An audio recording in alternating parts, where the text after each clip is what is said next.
Hi children, good morning. Today's topic is process of control.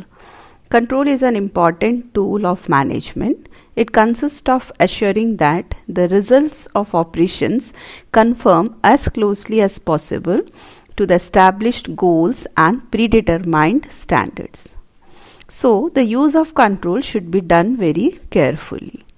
And the following process are implemented in an organization to do the control function. First is setting performance standard.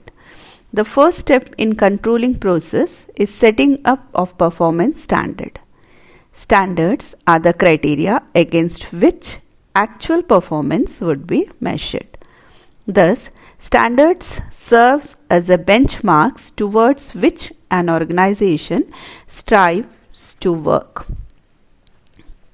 Moreover, standards can be set in both quantitative as well as qualitative terms.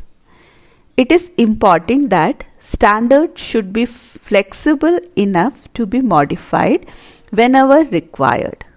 Due to the changes taking place in the internal and external business environment, standards may need some modification to be realistic in the changed business environment.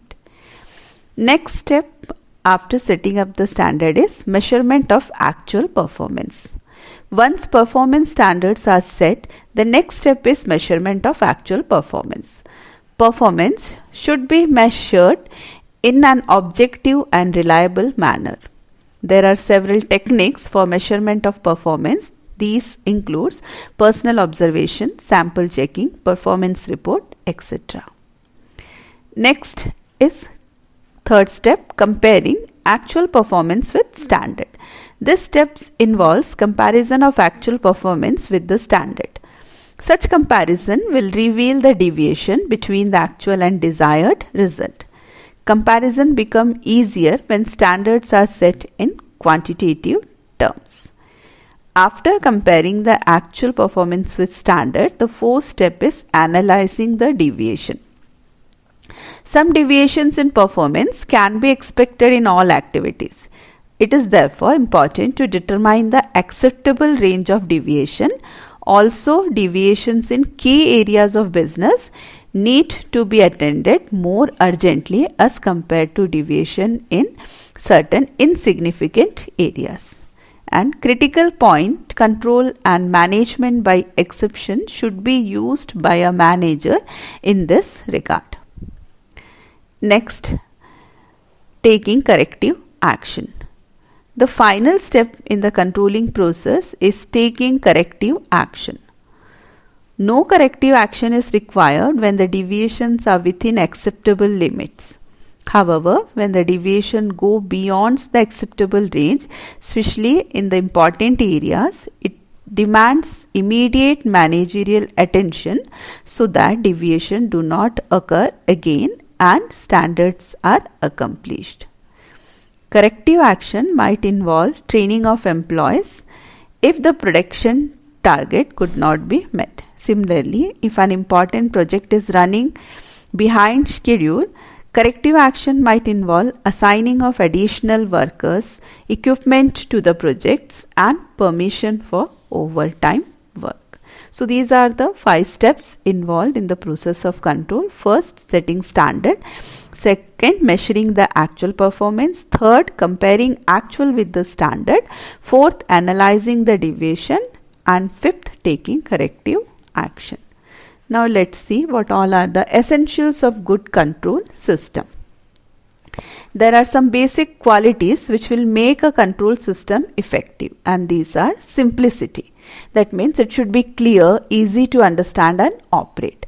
Next is objectivity. Standards set should be attainable and objective. Third is economical. Control system should justify the cost involved. Next is flexibility. Control system should be capable of being altered in case of need. Next is suggestive. It should be capable of not only highlighting deviation but also suggest remedial means. Next is quick feedback. Control system should be capable of providing a quick feedback and should ensure regular flow of information. Okay. Now we had seen that in control, first we set the standard, then we measure the performance, and after that we compare the actual with the standard. Setting the standard is planning, then comparing the actual with the standard is controlling. That means there is a relation between planning and control. Planning and controlling both are interdependent and interrelated activities. They are complementary and supplementary to each other. The close relationship between planning can be justified in the following points. First, planning is the origin of control. Without planning, we cannot do the control. Next is both are interrelated. Planning is theoretical, whereas control is practical. Controlling ensures realizing planned goals efficiently and provides basis for improvement in the future plans. We can also say that planning is looking ahead and controlling is looking back.